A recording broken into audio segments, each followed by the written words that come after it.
Frank Lucas.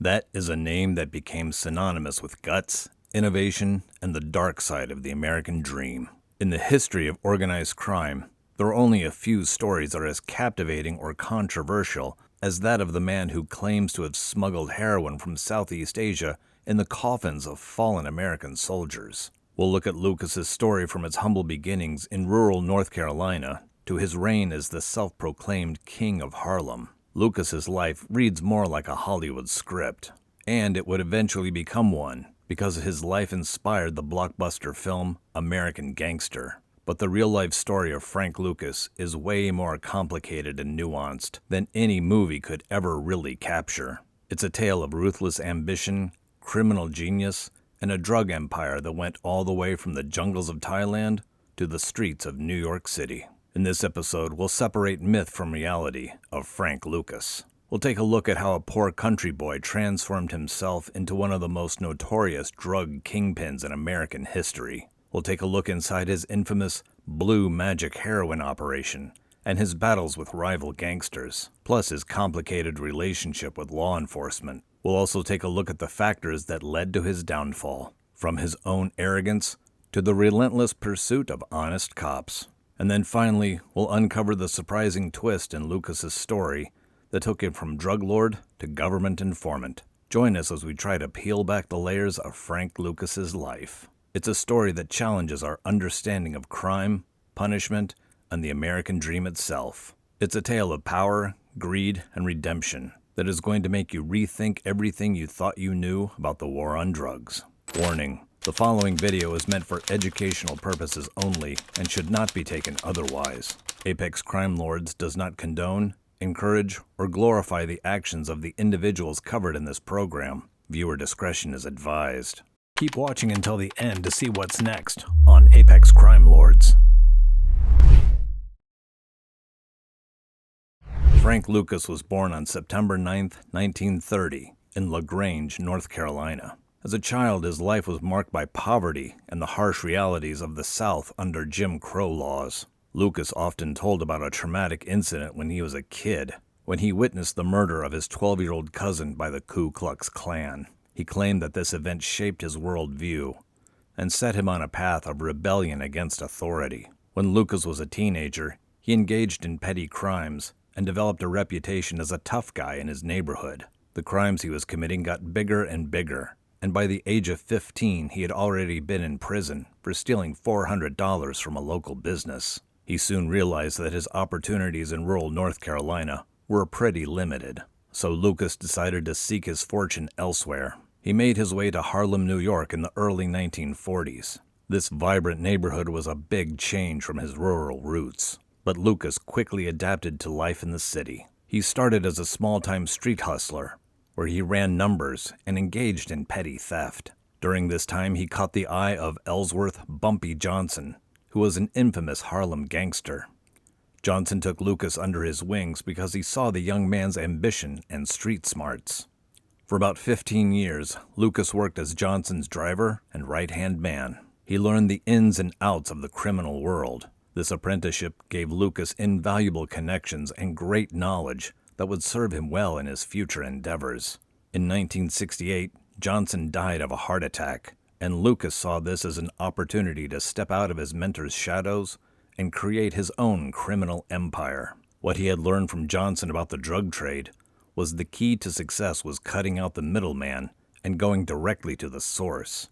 With this lesson in mind, Lucas had his mind set on the heroin trade. During this time, most of the heroin in Harlem was controlled by the Italian Mafia. However, Lucas had a bold plan to go around the established supply chains and get his heroin directly from Southeast Asia. He said that his eureka moment came while watching a news report about American soldiers in Vietnam becoming addicted to high-grade heroin. So Lucas went to Thailand, where he supposedly met with a Chinese Thai drug producer known as 007. This relationship would be the foundation of Lucas's infamous blue magic heroin operation. There are claims that he used the coffins of dead American soldiers to smuggle the drugs back into the United States.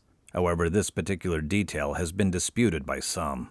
However he did it, Lucas's direct connection to Asian suppliers allowed him to import high-purity heroin at a fraction of the cost of his competitors. This really gave him a great advantage in the Harlem drug market, and it set the stage for his rapid rise to power. As Lucas began to establish his drug empire, he called on family members from North Carolina to help run the operation. This crew became known as the Country Boys, and they became the core of Lucas's trusted inner circle. Since Lucas was keeping the business in the family, he was able to minimize the risk of betrayal and maintain a tight control over his growing empire. With his supply chain firmly in place and his organization beginning to grow, Frank Lucas was poised to become one of the most powerful and notorious drug kingpins in American history. The stage was set for a dramatic rise that would shake the foundations of the New York drug trade and challenge the dominance of the Italian Mafia.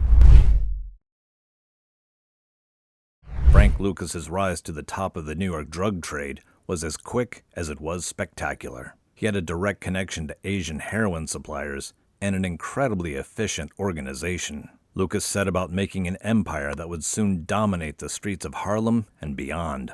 And right in the middle of Lucas's success was his blue magic heroin. Lucas claimed that his heroin was between 98 and 100% pure, so it quickly got a reputation on the streets as the most potent and desirable heroin that was out there.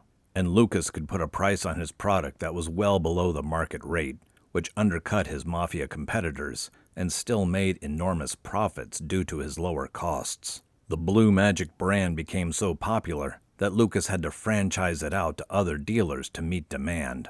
At the top of his operation, Lucas claimed to be making $1 million a day from heroin sales. Now, this figure might be exaggerated, but there is no doubt that Lucas's profits were out of this world. Lucas's distribution network was run by his family members from North Carolina and was a model of efficiency. He used several businesses as fronts, including dry cleaning shops and gas stations, to launder his drug money. His brothers and cousins occupied key positions in the organization, and they handled everything from distribution to collecting the money. Now, Lucas wasn't just happy with his financial success. Like a lot of crime bosses before him, he developed a larger-than-life public persona. He dressed in expensive suits and drove flashy cars, and was often seen at high-profile events. At the famous Ali Frazier boxing match in 1971, Lucas apparently showed up in a $100,000 chinchilla coat, plus a $25,000 hat to go along with it.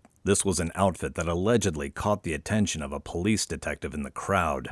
Lucas's influence was going beyond just the drug trade. He used his wealth to invest in real estate and legitimate businesses. He also got himself a reputation for his generosity in the Harlem community, because sometimes he would hand out turkeys and cash to the poor during the holidays. This image of kind of being like Robin Hood helped to protect him from some community members who might otherwise have been inclined to inform on his activities. Of course, Lucas's rise to power was not without its challenges. He had constant threats from rival drug dealers and had to navigate complicated relationships with corrupt law enforcement officials. He somehow managed to survive several attempts on his life, which further added to his mythical status on the streets. One of Lucas's most significant conflicts was with Nicky Barnes, who was another powerful Harlem drug lord known as Mr. Untouchable. The rivalry between these two had become legendary in the history of the New York drug trade.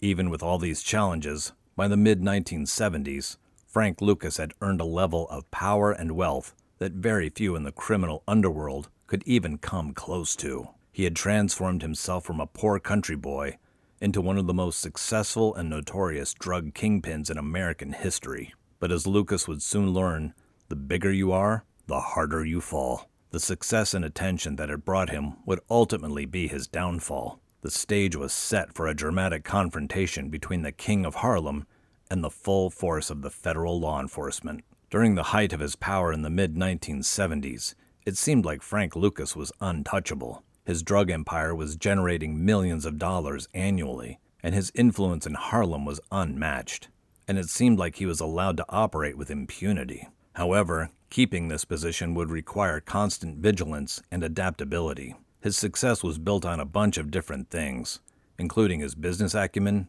strategic alliances, and ruthless enforcement. The Country Boys continued to be a key element in managing his ever-growing operation. They had regular meetings where they discussed business strategies.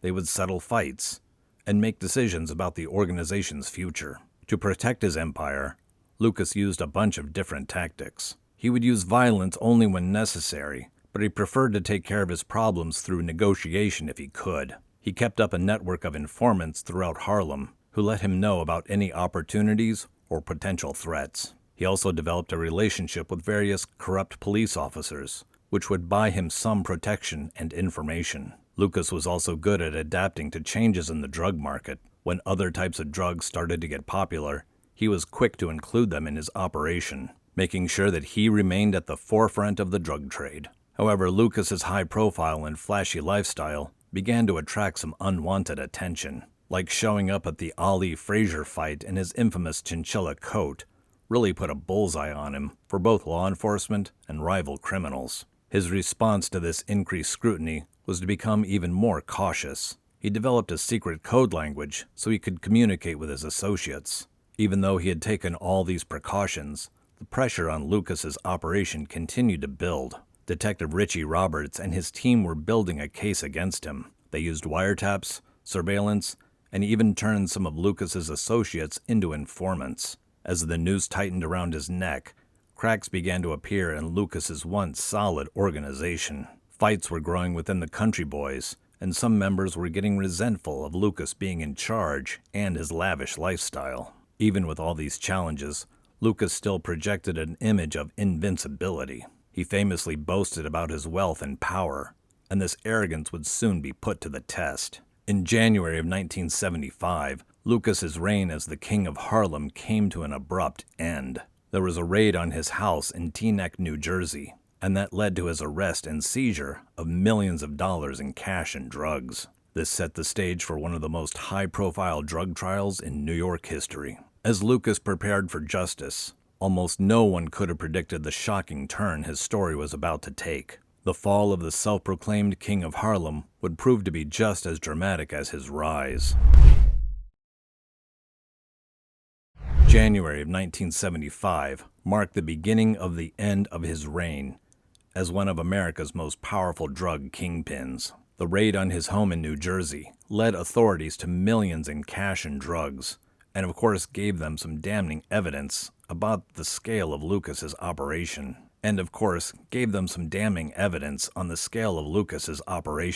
Lucas, plus a few members of his organization, were indicted on federal drug charges. The prosecution was armed with testimony, and former associates and extensive financial records presented a pretty strong case against Lucas. Even in the face of all this overwhelming evidence, at first, Lucas remained defiant. He maintained that he was innocent and kept up the image of an untouchable crime lord. However, as the trial went along, and the possibility of a life sentence was drawing near, Lucas's swagger began to crumble. In a move that shocked a lot of people, Lucas decided to cooperate with federal authorities. In exchange for a reduced sentence, Lucas agreed to give information about his drug operation and testify against other drug dealers and corrupt officials. Lucas's cooperation was pretty extensive. He gave enough evidence that led to the conviction of numerous drug dealers, suppliers, and corrupt law enforcement officials. His testimony was paramount in dismantling much of the infrastructure that he had helped to create. The federal government recognized his cooperation, and his sentence was reduced.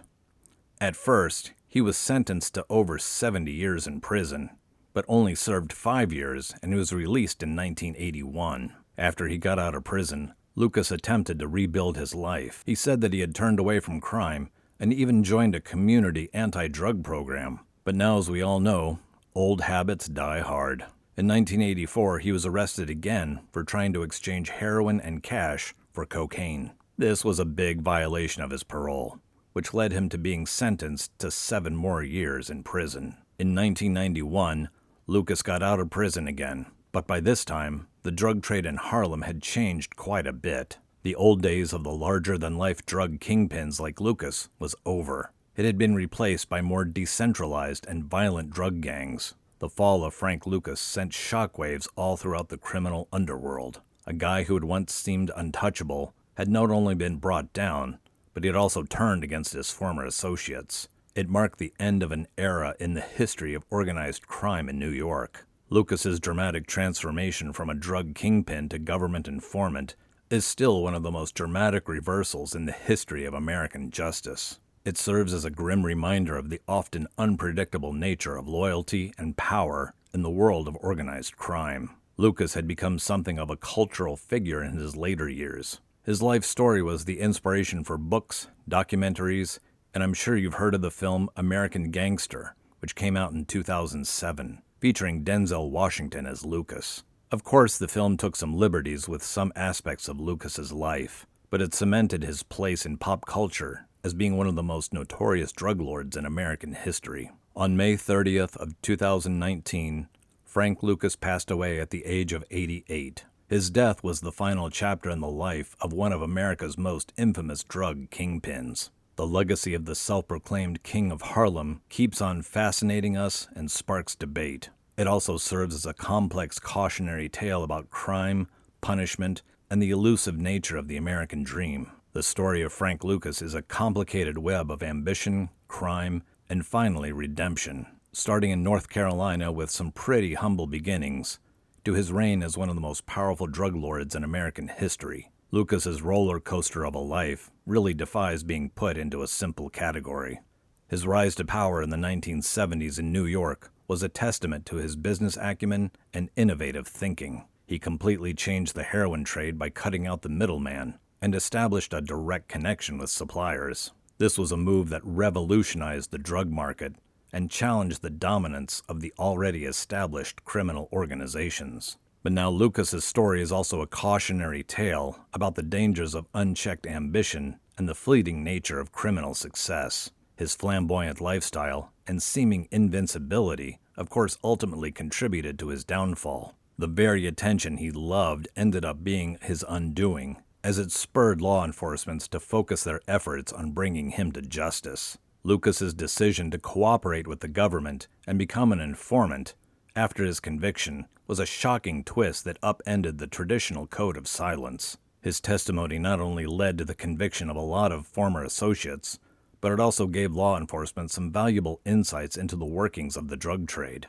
The legacy of Frank Lucas is a complicated one. He remains a symbol of the destructive impact of the drug trade on urban communities. To some, he is just a symbol of the destructive impact of the drug trade on urban communities. To others, his story is one of personal redemption because of his cooperation with authorities and his apparent remorse for his actions.